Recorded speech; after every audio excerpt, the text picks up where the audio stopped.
छोटे छोटे बच्चे भी आते हैं, कहते जी मेरे पापा ने मेरे से बीड़ी मंगा ली, बंडल मंगा लिया, बहुत रोते हैं, मेरा नाम टूट गया।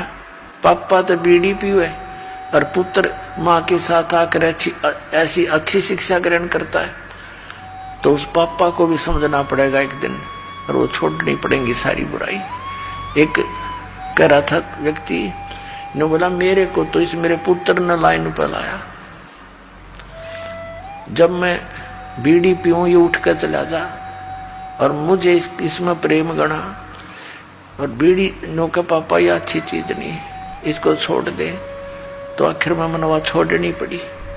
एक भक्त कह रहा था जी मैंने अपने लड़के से बीड़ी मंगा ली बंडल दुकान से, लेकिन वो डर के मारे चला तो गया। दुकानदार से बोला अगले एक थैली लेगा साथ में या पॉलीथीन की, नो बोला इसमें डाल दे, मैं ना हाथ लाऊं इसके, और नो लटका के लाया। नो बोला ले पापा पकड़ तेरी बंडल। वो कहने लगा क्यों ऐसे क्यों लाया तू?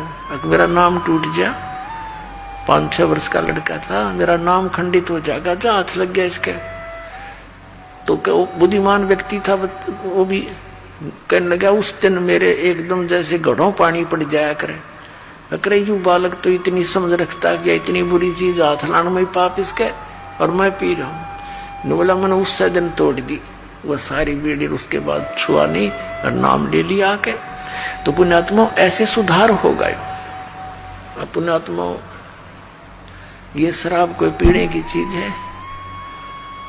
एक बार दास दिल्ली के अंदर सत्संग करने गया था, पाठ करने किसी, तो उनका एक चाचा था, वो उनके घर से थोड़ा बाहर साइड में रहता था। उसकी चाची आई, रोने लगी बुरी तरह। तो मैंने कारण पूछा माँ भैया क्यों रो रही है बहन बेटी?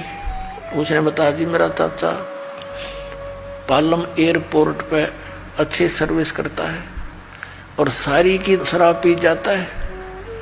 इनके घर पे कई बार तो आटा भी नहीं होता, यहाँ से ले जाती है। आज से लगभग 10-12 वर्ष पहले की बात है। वो कह रहा था ये लगभग 20,000 रुपये लेता है और कर्जा कर रखा है इसने शराब पी के। अपने आत्माओं वो छोटी छोटी बच्ची थी, उसकी 3-4 लड़कियां थी, लड़का नहीं था उसमें। तो वो लड़कियां भी बताती हैं कि महाराज जी मेरा पापा आया करे ना जब घर पे, हम तो आते मेरी माँ को पीटते हैं, हम माँ को छुटाते हैं तो हमें भी पीटता है। वो बड़े वाली थी, 12-13-14 वर्ष की। वो कहती थी मैं तो अपनी माँ के ऊपर गिर जाती हूँ जब मेरी माँ को पीटता है, और मेरी छोटी बहनें चारपाई के नीचे घुस जाती हैं डर की मारी। बताओ, मेरा जिस पापा ने उन बच्चों को सीने से लगाना चाहिए था और वो इस शराब पी का आवे और वो उस तक छुपते फिरे।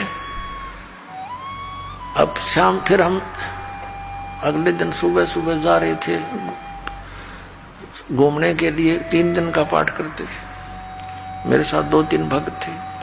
तो वो बहन रास्ते में खड़ी पाई और कहने लगी जी, और गेल उसकी सास आई, कहने लगी जी आ जाओ थोड़ी देर बैठ कर जाओ, चाय पानी बनावांगे। और हम बैठ गए, हम चल कि इसका पति आया हुआ है, उसने कुछ समझा दो। हम वहां जाकर बैठ गए, हम उसके आंगन से मैं बैठ गए। गर्मियों का दिन था, सुबह सुबह छाया थी, सूर्य उदय हुआ ही था, और वो जा रहा था घूमन फिरन सैर सपट्टे को, उसकी इंतजार में हम बैठ गए। उधर से उस बहन ने चाय बनाने के लिए एक डेगची चढ़ा दी चूल्हे पे, पानी डाल लिया और उसने उसके नीचे अग्नि जला दी। घर पर ना चीनी ना चा ना दूध। अब वो उस चूल्हे दौरा बैठी, लकड़ी जला, कम से कम आधा घंटा हो गया। तो हमने तो सोचा, मैं कहा भाई क्या ना वो आया, और माँ बेटी हम भी घूम आते हैं, वो फिर मिल लेंगे उस तरह के। और हमने सोचे थे माँ चलिए चाय चढ़ा रही है, चाय पी के चलेंगे, हम नो ज्यादा देर लगाई थी। तो हम कहने लगे उठ के हम चला उसकी सास को, हम माई हम घूम आते हैं। तो उसकी माई बोली बेटी चाह लिया न महाराज जी जावे हैं। वो रोन लागी बैठ के। शर्मा जी ने पतीला भी चढ़ा दिया, डेगची चढ़ा दी, दोपहर नौकर ने भाई कोशिश की तो नो बोली जी ना चीनी ना दूध ना चाय की पत्ती। तो हम उठ कर चले, माँ बेटी तेरी हमने पिए ली, नो सोच ले जब तेरी भावना ऐसी है। फिर उसको समझाया काफी मारे निकम्मे, एक बात बता, तेने सामने बच्चों के लिए लेकर आना चाहिए कुछ फल फ्रूट, इतनी बढ़िया नौकरी तू करता है और तेरे बच्चे तुझे देख कर ऐसे छुप जाते हैं। तो वो बिना पिए था तो उसने सारी बात मान ली, आगे समझ में सज। तो उसने 2 दिन छुट्टी ले ली, सत्संग सुना, पुण्यात्माओं उसने उपदेश ले लिया। फिर तनख्वाह ठीक थी, तीसरे महीने मोटरसाइकिल कढ़ा ली, स्कूटर बच्चा ने बढ़िया कपड़े लाया और ठीक ठाक घर की सेटिंग कर ली। तो ऐसे इस ज्ञान से धीरे धीरे सुधार होगा, क्योंकि हमारे आसपास बुराई घनी फैल गई। तो जो ना बुराई करना चाहते बच्चे वो बुराई में अग्रसर हो गए। और जब ये सच्चा ज्ञान और इस प्रकार का माहौल बढ़ेगा तो जो बुराई कर रहे हैं वो भी छोड़ देंगे इन्हें। तो ये तरीका अब स्टार्ट हो गया, इसकी प्रारंभ हो गया है। अब सतयुग आने का इस ज्ञान से बात बनेगी। हाहाकार मची हुई है, भाई बहन का प्यार रहा ना माया माया दिखे हैं, सारा दिन दौड़ दौड़ में जीवन जाता है। 2 लड़कियां विवाह योग्य होगी, माता पिता की नींद हराम हो जाती है और उधर से रिश्तेदारों तक दुखी परेशानियां पैदा हो जाती है। तो एक ऐसा सिस्टम बनाया जाएगा, ये पुरानी परंपराओं को सेट किया जाएगा। ये हमारी भक्ति बाधक है।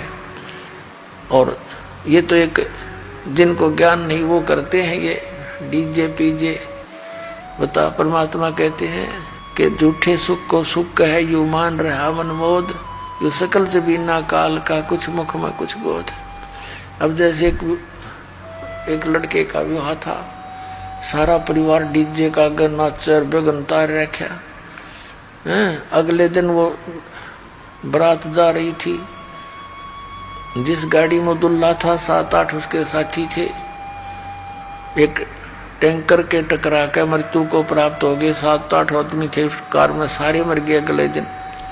फिर समाचार पत्रों में उनके चित्र थे, उनकी बहनों के और माता पिता के रोते हुए के बाल पाट रहे थे, टक्कर मार रहे थे। अब बजा ले डीजे। ये नानक साहिब जी को कहा करते लोग कि आप कभी खुशी नजर नहीं आते, मायूस से रहते हो। तो वो कहा करते ना जाने काल की कर डारे, किस विध ढल जा पासावे, और जिन आते सरते मौत खुड़क दी, उन्होंने केड़ा हंसावे। या ना जाने कब के बिजली गिर जा, अरे डांस से नाचे। ये तो शराब नशे में कर सकता है आदमी ऐसे काम, होश वास में ये गलती नहीं कर सकता। विशेषकर भगत तो कर ही नहीं सकता, और भगत होकर ऐसा करता फिर उसका भक्ति का कोई रंग चढ़ा नहीं, वो तो संसार के ही रंग में रंगा हुआ है। तो नानक साहिब जी से फिर पूछा करते थे, हे भगवान क्या आप कभी प्रसन्न नहीं होते, आप कभी खुशी नहीं मनाते। आदरणीय नानक साहिब जी कहा करते कि साध मिले साढ़े साधी होंदी, विछड़ जा दिलगिरी वे, अख दे नानक सुनो जहाना, मुश्किल हाल फकीरी वे। कि जब सत्संग होता है, सत्संग क्या करते थे नानक साहिब जी, कहते थे जब सत्संग होता है और मेरे बच्चे वापस आते हैं तो मुझे खुशी होती है, और जब ये यहाँ से जाते हैं सत्संग होने के बाद अपने अपने घरों को, तो मुझे चिंता लग जाती है कि कहीं काल के दूत मेरे इस बाग को खराब ना करते हैं, किसी पौधे को कीड़ा ना लग जाए, यानी कोई काल का दूत भ्रमित ना कर दे। क्योंकि नानक साहिब जी के विरोधी बहुत थे, पूरा हिंदू समाज विरोधी था, सब ब्राह्मण विरोधी हो गए कि तो ब्रह्मा विष्णु महेश को कुछ नहीं समझता, इनसे ऊपर भगवान बताता है। तो कहते थे कि जब ये मेरे बच्चे वापस आ जाते हैं साधु संगत, तो मेरी खुशी का ठिकाना नहीं रहता कि ये बचे हुए हैं काल के दूतों से। तो कहते थे साध मिले साड़ी शादी होंदी, ये भक्त आते हैं सत्संग होता है, वो हमारी शादी है, विवाह है, वो खुशी है। साध मिले साढ़े शादी होंदी, विछड़ जा दिलगिरी वे, अख दे नानक सुनो जिहाना, या मुश्किल हाल फकीरी वे। फकीरी माने भक्ति, मुश्किल हाल फकीरी वे कि ये भक्ति इतनी कठिन बना दी इन लोगों ने, क्योंकि हमारी मर्यादा जो है वो समाज से मेल नहीं खाती। और समाज से मेल ना खाने से अन्य समाज के लोग हमारे भक्तों के साथ एक विशेष वाद विवाद करते हैं, और कुछ कमजोर व्यक्ति के भक्त समाज लोक लाज में आके और मर्यादा तोड़ देते हैं। मर्यादा टूट जाने के बाद फिर परमात्मा साथ नहीं देता। तो पुण्यात्माओं, हमने इन सब व्यवस्थाओं को सेट करना है। बुद्धिमान समाज है, कोई किसी के ऊपर जो दास नियम बताता है, ये कोई थोपे नहीं जाते। ये विद इसको पूर्ण ज्ञान के साथ आपको बताया जाता है कि ये करने से हमें भक्ति में यह हानि होगी और ऐसा न करने से हमें ये लाभ होगा। तो फिर बुद्धिमान समाज इसको स्वीकार कर रहा है। और पुण्यात्माओं, जिसमें पूरा विश्व इस सत भक्ति को स्वीकार करके और अपने अपने घरों में ये पांचों यज्ञ किया करेगा, फिर देखना सतयुग में ऐसा होता था, इतने पुण्यकर्मी प्राणी होते थे, यदि कोई 10 व्यक्ति बैठकर और चर्चा कर देते थे कि भगवान वर्षा नहीं हुई, आपके बच्चे दुखी हो गए, उसी समय परमात्मा वर्षा कर देते थे। यानी कोई अभाव सतयुग में नहीं होता था। पिता से पहले पुत्र नहीं मरता था, स्त्री विधवा नहीं होती थी। पुण्यात्माओं, जब हमारे कर्म सुधर जाएंगे और जो हम कर्म कर रहे हैं सत भक्ति ये पूरा विश्व करेगा, तो सब वही सतयुग जैसा ही एक बार फिर से वातावरण होगा। ये तो भगवान ने बोल ही रखा है, तो होगा ही होगा, इसको रोके नहीं सकते।